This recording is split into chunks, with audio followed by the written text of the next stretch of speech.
దేవాన్ భావయతానేన తే దేవా భావయంతు వః పరస్పరం భావయంతః శ్రేయః పరమవాప్స్యథ. యజ్ఞముల ద్వారా మీరు దేవతలను తృప్తిపరచుడు, ఆ దేవతలు మీకు మేలు చేస్తారు. ఈ విధంగా మీరు పరస్పరం సంతృప్తిపరచుకొనుచు పరమశ్రేయస్సును పొందగలరు. ఈ శ్లోకంలో దేవతలు అనే పదం వాడారు పరమాత్మ. దేవతలు అంటే మంచివాళ్ళు, ధర్మపరులు అని కూడా అర్థము. సాత్విక గుణం కలవారందరూ దేవతలే. అందరిలో పరమాత్మ ఆత్మస్వరూపుడుగా వెలుగుతున్నాడు.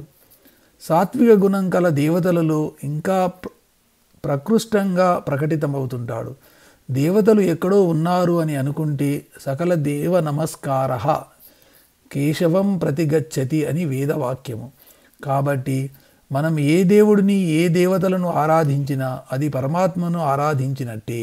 ఏ ఏ దేవతలను ఆరాధిస్తే ఆయా ఫలములు మనకు లభిస్తాయి. దేవతారాధన కూడా ఒక యజ్ఞమే. ముందు శ్లోకంలో చెప్పినట్టు ఏ యజ్ఞము కానీ కర్మ కానీ స్వార్థ బుద్ధితో కాకుండా సమాజ హితం కొరకు చేస్తే అది కూడా దేవతారాధన కిందికే వస్తుంది. మంచి ఫలితములు ఇస్తుంది. దాని ద్వారా జ్ఞానము కలుగుతుంది. ఆ జ్ఞానము మోక్షానికి దారి తీస్తుంది. కాబట్టి పరమాత్మ పరంగా చేసే ఏ పని అయినా అది యజ్ఞమే. ఇదివరకు యజ్ఞములు చేసేవారు అని చెప్పుకున్నాం కదా. ఆ యజ్ఞములలో వివిధములైన సమిధలను ఓషధులను వేసేవారు. ఆ ఓషధులు కాలి వాటి నుండి ధూమము పైకి లేచేది. ఆ ధూమము పైన ఉన్న మేఘములతో చేరి మనకు వర్షములు కురిసేటట్టు చేసేది. ఈ శ్లోకంలో దేవాన్ అని వాడారు. దేవాన్ అంటే దేవతలు, అంటే ప్రకృతి శక్తులు. దివ్ అనే ధాతువు నుండి దేవతా దైవం అనే మాటలు వచ్చాయి. దివ్ అంటే ప్రకాశము, ప్రకాశించేది. మన జీవితాలను 5 దేవతలు ప్రకాశింపచేస్తున్నాయి. వారే భూమి, గాలి, నీరు, అగ్ని, ఆకాశము. వీటిని మనము దైవీ భావనతో దేవతలుగా పూజిస్తాము. భూదేవి, వాయుదేవుడు, అగ్నిదేవుడు స్వరూపం అంటే ఆకాశం అనంతము, సర్వవ్యాపి. భూమి నుండి మనకు లభించిన పదార్థము లేదు. భూమి నుండి మనకు లభించని పదార్థము లేదు. మనం తినే ఆహారము, కట్టుకునే బట్టలు, ధరించే ఆభరణాలు అన్నీ భూమాత ఇచ్చినవి. ఇంతెందుకు, మనం నిలబడాలంటే భూదేవి ఆధారము. అలాగే వాయువు. కాసేపు గాలి ఆడకపోతే చచ్చి ఊరుకుంటాము. కాస్త ఎక్కువగా గాలి కొడితే చెట్లు స్తంభాలు పడి జనజీవనము అస్తవ్యస్తమవుతుంది. అగ్ని మన శరీరంలో ఉండే వేడి, జఠరాగ్ని. టెంపరేచరు హెచ్చినా తగ్గినా మరణము తథ్యము. అలాగే ఆహారము తయారు చేసుకోవడానికి, వెలుగు కొరకు, ఇంకా ఇతర అవసరాలకు అగ్ని అవసరము. వరుణుడు వానలు సకాలంలో కురవకపోయినా, అకాలంలో కురిసినా, ఎక్కువ కురిస్తే పంటలు నాశనము, తక్కువ కురిస్తే పంటలు ఎండిపోతాయి. అలాగే ఆకాశము అంటే స్పేస్. మన ఊపిరితిత్తులలో ఖాళీ లేకపోతే ఊపిరి లోపలికి పోదు. పొట్టలో ఖాళీ లేకపోతే అన్నం లోపలికి పోదు. ఆకాశం లేకపోతే మనిషిలో కదలికే లేదు.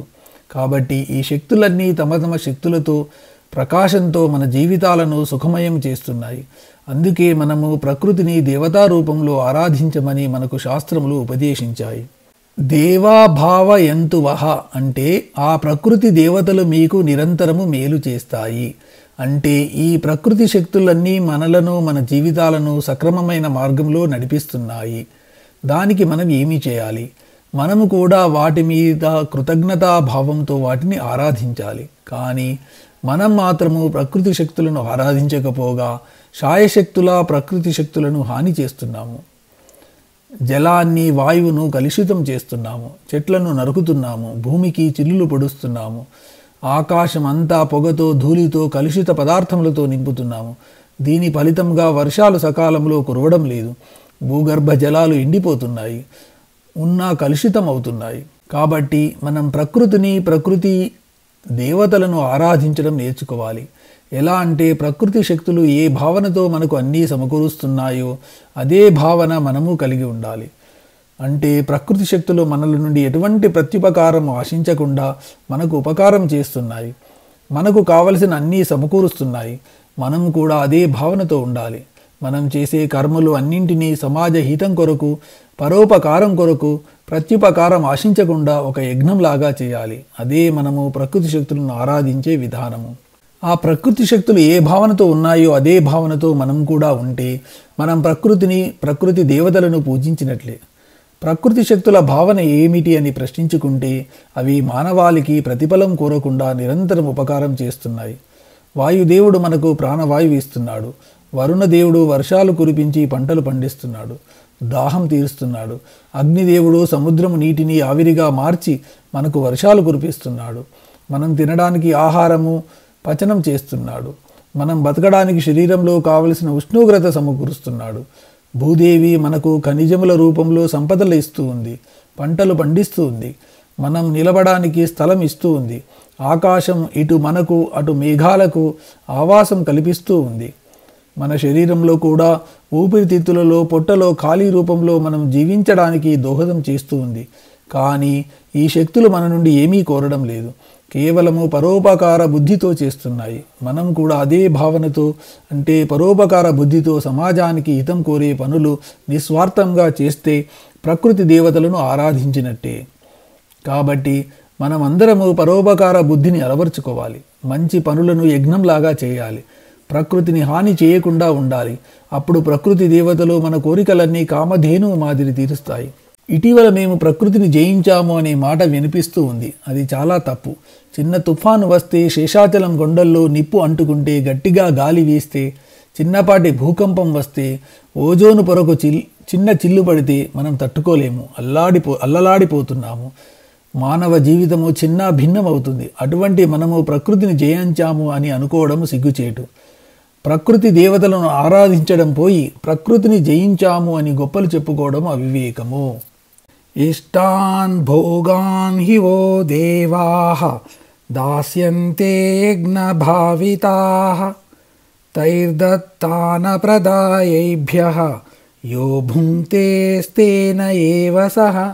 యజ్ఞముల వలన దేవతలు తృప్తి చెందుతారు. వారు మానవులకు కోరుకుండానే వరాలు ప్రసాదిస్తారు. దేవతలు ప్రసాదించిన వరములను అనుభవిస్తూ కూడా ఆ వరముల ద్వారా వచ్చిన ఫలములను దేవతలకు కృతజ్ఞతాభావంతో ఎవరు నివేదించకుండా తాను అనుభవిస్తాడో వారు దొంగలతో సమానం. యజ్ఞయాగములు చేస్తే వర్షములు కురుస్తాయి, పంటలు పండుతాయి, ధాన్యము సమృద్ధిగా ఉంటుంది. పండ్లు, ఫలములు, కాయకూరలు, దుంపలు అన్నీ సమృద్ధిగా లభిస్తాయి. వాటిని మానవులు తృప్తిగా అనుభవిస్తారు. ఆ అనుభవించేటప్పుడు, ఆరగించేటప్పుడు కనీసం తాను తినబోయే పదార్థములను ఆ దేవతలకు నివేదించకపోతే వారు దొంగలతో సమానము అంటున్నాడు పరమాత్మ. తగిన మూల్యం చెల్లించకుండా ఊరికే లాక్కునే వాడిని మనం దొంగ అంటాము. ఇక్కడ కూడా అంతే. ఈ భూమి మనది కాదు. మనం పుట్టకముందు ఈ భూమి ఉంది. మనము చచ్చిన తర్వాత కూడా ఉంటుంది. ఆ భూమిలో పండిన ధాన్యము, పండ్లు మనవి కాదు. సూర్యరశ్మి, వర్షపు నీరు, గాలి, నేల మొదలగు దేవతలు ఇచ్చినవి.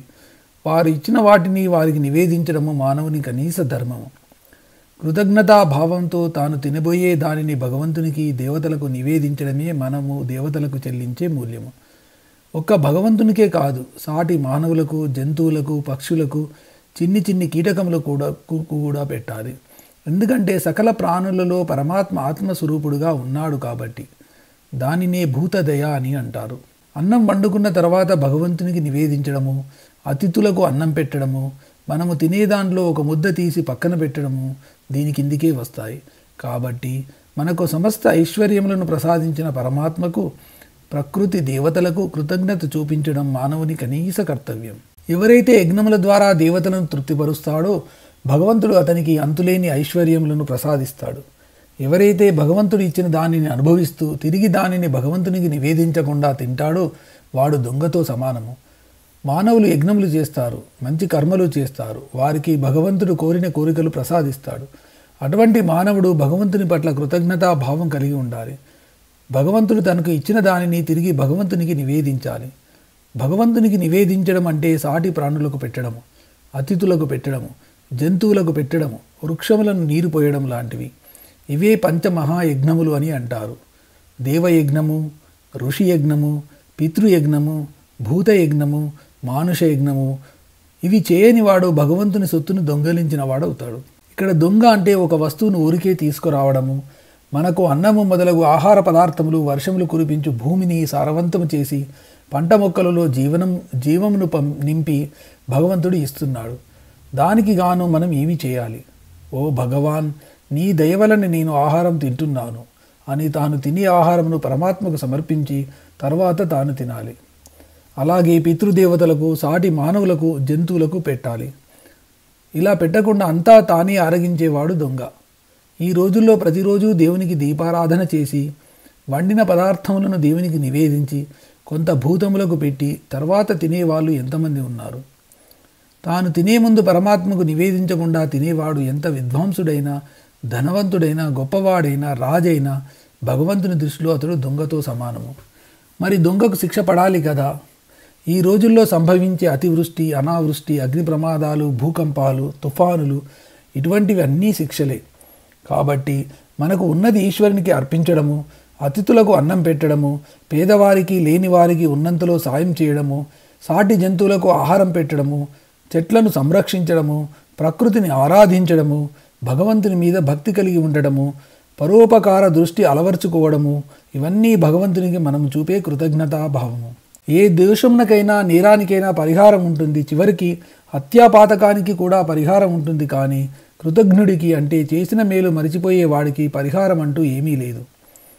కాబట్టి మనం ఆ పరమాత్మకు ఏ ప్రతిఫలాపేక్ష లేకుండా మనకు అన్నీ సమకూర్చే పంచభూతములకు, వాటి అధిష్టాన దేవతలకు సతతం కృతజ్ఞతా భావంతో ఉండాలి. ఆ కృతజ్ఞతను ఎలా చూపించాలి అనే విషయము తర్వాతి శ్లోకంలో వివరిస్తున్నారు.